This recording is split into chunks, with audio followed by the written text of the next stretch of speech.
आमचा परिवार हा आहे ना माळकरी परिवार आहे. अच्छा. ते आपण काहीतरी करू शकतो समाजासाठी, म्हणूनच आपल्याला उमेदवारी भेटलेली आहे. समाजकारण राजकारण हे मिळून जर चाललं तर नक्कीच काहीतरी प्रगती घडू शकते. राजकारणात महिला पण आहेत, पण महिला फक्त नावासाठी असतात. पूर्ण कारभार हा त्यांचे मिस्टर बघत असतात.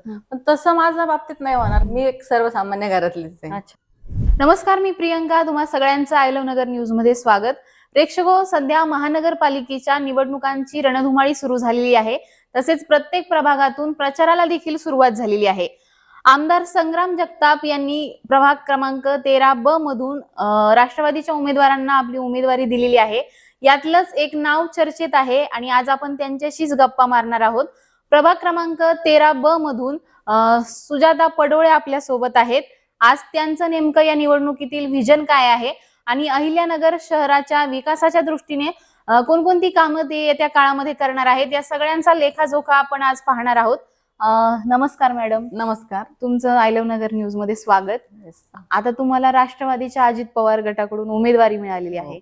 ज्यावेळेस कळालं की आपल्याला नगरसेवक पदी उमेदवारी मिळाली, त्यावेळेसची भावना नेमकी काय होती? म्हणजे तसं पाहिलं तर राजकारणाशी काही संबंध नव्हता. म्हणजे मिस्टरांना खूप आवड होती. ते म्हणजे माझ्या लग्नाच्या आधीपासून त्यांना आवडते. तसेच संग्राम भाया बरोबर त्यांची मैत्री पण आहे आणि ते संग्राम भाया बरोबरच असायचे.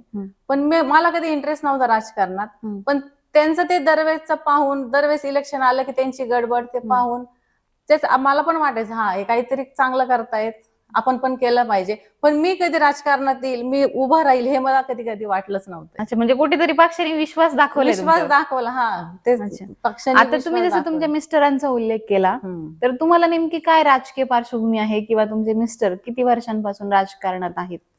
समाजकारण खूप केलेलं आहे. समाजकारणात खूप आवड आहे आमच्याकडं. आणि आमचा परिवार हा आहे ना माळकरी परिवार आहे. अच्छा. त्याच्यामुळे दिंडी, आम्ही प्रत्येक दिंडी येते आमच्याकडं. शनी शिंगणापूरची, शिर्डी साईबाबांची, पंढरपूरला जाणाऱ्या दिंड्यांना आम्ही त्यांचं सगळं व्यवस्थित करतो.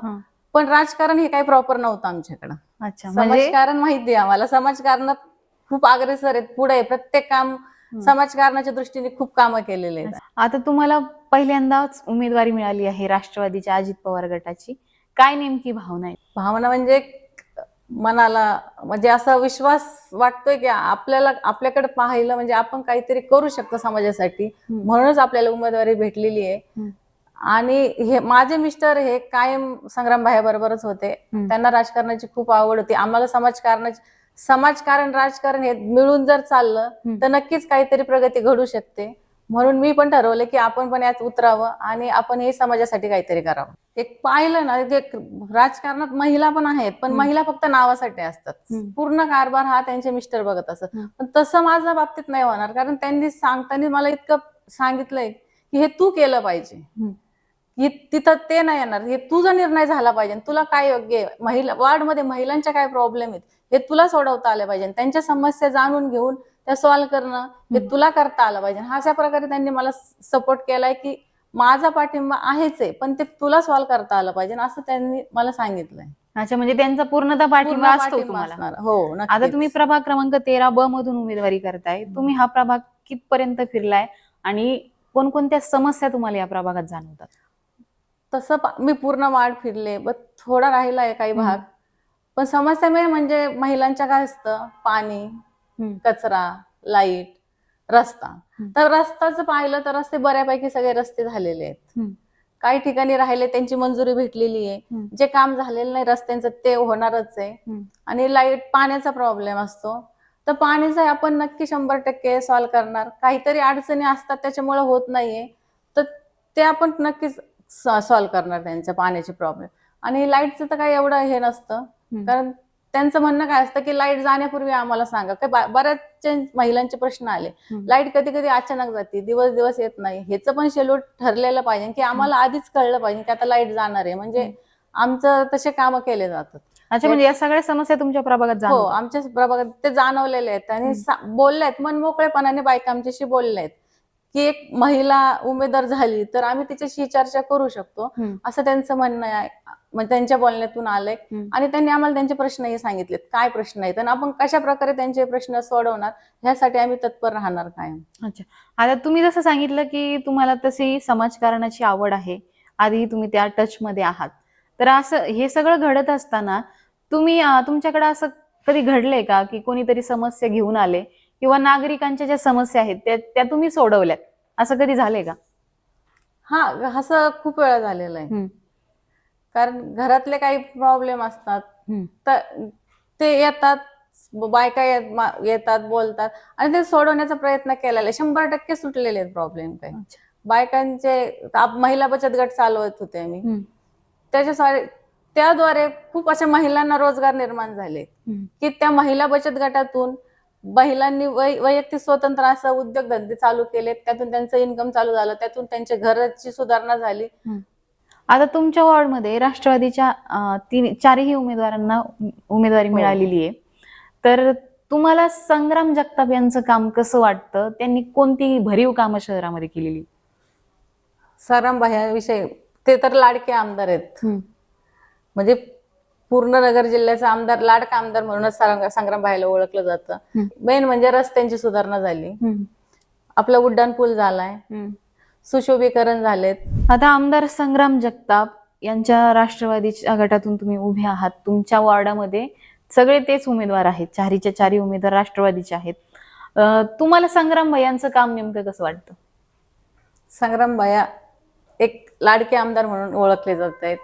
धडाडीचे एक व्यक्तिमत्व आहे त्यांचं. आणि मेन म्हणजे त्यांनी आपलं नगर शहर हे खड्ड्यांच्या बाबतीत एक नंबर होतं. नगरला जायचं म्हणलं की लोक म्हणजे एक रस्ता कमी, खड्डे जास्त आहेत. मग मेन म्हणजे त्यांनी पूर्ण रस्ते हे सिमेंट काँक्रीटचे बनवलेले आहेत आणि त्याच्यामुळे एक नगरला वेगळं रूप आलेलं आहे. आणि एक उड्डाण पूल पण झालाय. रस्त्यांच्या गार्डन सुशोभीकरण हे चांगल्या प्रकारे काम करतायत ते. तर अशी सगळी कामं त्यांची तुम्हाला आवडतात? खूप आवडतात. आता प्रभागासाठी तुमची नव्याने काय करण्याची इच्छा आहे तुमच्या प्रभागामध्ये? प्रभागामध्ये नव्याने म्हणजे मेन म्हणजे महिलांचं हेल्थ सुधारलं पाहिजे. महिलांचं हेल्थ सुधारलं की पूर्ण परिवार सुधारेल, परिवार सुधारलं की पूर्ण एरिया सुधारेल, एरिया सुधारलं की पूर्ण वार्ड सुधारेल. वार्डमध्ये सगळ्यात सुशोभित असा वार्ड जो असेल तो आमचा राहील, त्यासाठी प्रयत्न केले जाईल. अच्छा. आता तुम्ही आरोग्य सल्लागार आहात, तर तुम्ही महिलांचं जसं सांगितलं, तर याचा वापर तुम्हाला कसा करता येऊ शकतो महिलांच्या आरोग्यासाठी? एक मेन म्हणजे महिलांना स्वतःसाठी वेळ नसतो. ते सगळ्यांसाठी वेळ देतात पण स्वतःसाठी वेळ नसतो. त्याचं मी काम चांगल्या प्रकारे करते की मी महिलांना सांगू शकते की स्वतः मध्ये बदल करा. स्वतःचं आरोग्य चांगलं असेल तर सगळं काही व्यवस्थित घर कुटुंब आपलं चांगलं ठेवता येतं. त्यासाठी मी कॅम्प घेणार, शिबिर घेणार, मोफत बॉडी चेकअप राहणार. आता तुमच्या विरोधात अनेक लोक उभी आहेत पक्षाची वेगवेगळ्या, तर त्या विरोधकांची आव्हानं ते कसं पाहताय तुम्ही त्यांच्याकडे? ते एक आव्हान आहे तुमच्या समोर. ते आव्हानच स्वीकारलंय मी, कारण जे काय आहे त्याला फेस जाणं हे माझं काम आहे. आणि त्या जे वार्ड मधल्या समस्या आहेत त्या मी नक्की सोडवणार. त्याच्यामुळे जे काय आव्हान येत आहेत मला त्याला खंबीरपणे मी सामोरे जाणार. आता तुमच्या आधी पूर्वी जे नगरसेवक होते त्यांच्या कामामध्ये किंवा त्यांच्या काळात कोणती कामं होती जी व्हायला पाहिजे नव्हती मात्र झाली नाही, आणि अशी कोणती कामं करण्यात तुम्ही भर देणार आहे? महिलांसाठी सुरक्षितता ही मेन असते. कुठल्याही वार्ड, अख्ख्या वार्ड मध्ये कुठेही जरी गेलं तरी महिला ही सुरक्षित राहिली पाहिजे. त्यासाठी काम केलं तर सीसीटीव्ही बसवण्याचं काम केलं जाईल. जिथं गरज आहे, इथं महिला सुरक्षित नाहीयेत तिथं सीसीटीव्ही बसवले जातील. अच्छा, म्हणजे काम पूर्वी झालेलं नाही. आणि महिलांसाठी हेल्थ क्लब, ओपन प्लेस जिथं असतील तिथं, मुलांसाठी ग्राउंड, महिलांसाठी open gym, health club, yoga meditation साठी हॉल, हे काम घेतले. पूर्ण अजून ते काही झालेले नाहीत, कुणी घेतलेले नाहीत, पण ते मी पूर्ण करण्याचा नक्कीच प्रयत्न करणार. आता तुमच्या मतदारसंघामध्ये तुमचा लोकांशी कनेक्ट नेमका कसा आहे?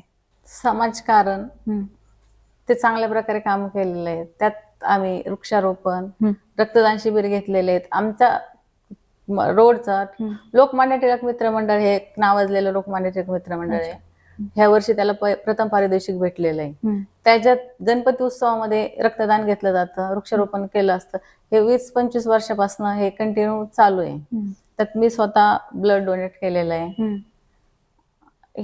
ह्याद्वारे आम्ही बऱ्यापैकी कनेक्टेड आहोत लोकांशी. अच्छा, लोकांनी तुम्हाला मतदान का करावं? लोकांच्या गरजा या ज्या काही गरजा आहेत म्हणजे ड्रेनेज लाईन, लाईट, पाणी, रस्ते, ह्या गरजा मी पाहिल्या आहेत, ऐकल्या आहेत आणि मी त्यातूनच आलेली आहे. मी एक सर्वसामान्य घरातलीच आहे. अच्छा. कारण माझ्या पण ह्या इथं उमेदवारीला उभं राहण्यासाठी मी पण ह्याच गरजा तुम्ही face केलेल्या आहे. मी पण फेस केलेल्या आहे स्वतः वैयक्तिक.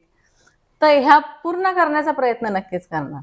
तुम्हाला उमेदवारी मिळाली, महिलांनी राजकारणात यायला पाहिजे का? तुम्ही तुमच्या मतदारांना काय आवाहन कराल? मतदारांना एवढंच आवाहन करा की उमेदवार कसा आहे, तो आपल्यासाठी काय करू शकतो, हा उमेदवार आपल्यासाठी नक्कीच काहीतरी करू शकतो, त्यालाच मतदान करावं. आता तुम्ही आगामी काळामध्ये तुमच्या प्रभागातल्या कोणत्या समस्यांवर काम करणार आहे? रोजगार हमी मेन. शिक्षण खूप झालेत मुलांचे, पण कुणालाही रोजगार नाहीत. प्रत्येक जण गव्हर्नमेंट जॉबच्या मागे जात आहे, पण जॉब काही इतके नाहीयेत. तर त्यासाठी आपण नक्कीच काम करणार की मुलांना काहीतरी स्वतःचा उद्योगधंदा चालवता येईल, की त्यातून त्यांना इन्कम तयार होईल त्यांचं. आणि UPSC MPSC साठी खूप अभ्यास करतायत मुलं, की त्यासाठीही त्यांना आपण एक सेपरेट लायब्ररी, ओपन प्लेस जिथं असतील तिथं, की लायब्ररी आणि तिथं त्यांना जे अवेलेबल पुस्तकं पाहिजे ना अभ्यासासाठी ते ठेवले जातील. तर आताच आपण प्रभाग क्रमांक 13B मधील सुजाता पडोळे यांच्याशी बोललेलो आहोत. त्यांचं विकासाचं विजन आणि येणाऱ्या काळामध्ये ती जी कामं करणार आहेत त्या सगळ्यांबद्दल आपण चर्चा केलेली आहे. जर जनतेने त्यांना संधी दिली तर पुढील 5 वर्षानंतर देखील आपण त्यांच्या कामाचा आढावा जाणून घेणार आहोत. तुर्तास मात्र या मुलाखतीमध्ये वेळ झालेली आहे इथेच थांबण्याची. धन्यवाद.